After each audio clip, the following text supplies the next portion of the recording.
আগামী 9 সেপ্টেম্বর মঙ্গলবার ঢাকা বিশ্ববিদ্যালয় কেন্দ্র শিক্ষার্থী সংসদের নির্বাচন অনুষ্ঠিত হবে।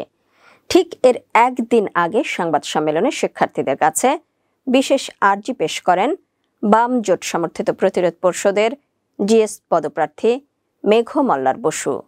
তিনি বলেন, আপনারা ভোট দিতে আসুন, তাহলেই সমীকরণ বদলে যাবে।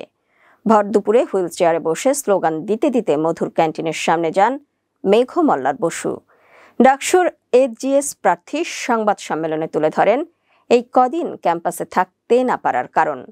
ডাকসু নির্বাচনের প্রচারণার শেষ দিন রোববার দুপুর 2টায় হাসপাতাল থেকে ক্যাম্পাসে পৌঁছান মেঘ মল্লার বসু।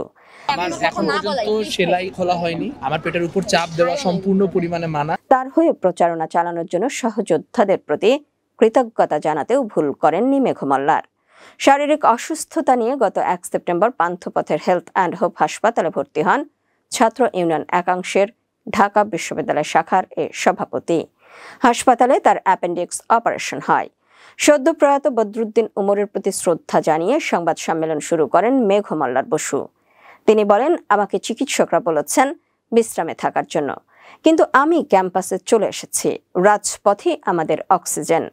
আমার অনুপস্থিতির কারণে কেউ কেউ সমালোচনা করছেন আমি নাকি ইচ্ছাকৃতভাবেই ক্যাম্পাসে আসছি না, হেরে যাব জেনে অসুস্থতার কথা বলেছে। তাদের বলতে চাই, রাজপথ আমাদের দখলেই থাকবে, আমরা রাজপথেই আছি, রাজপথই আমাদের অক্সিজেন। ভোটারদের কেন্দ্রে আসার অনুরোধ জানিয়ে প্রতিরোধ পরিষদের এই প্রার্থী বলেন, আপনারা ভোট কেন্দ্রে আসুন, যাকে খুশি ভোট দিন, তবুও ভোট কেন্দ্রে আসুন।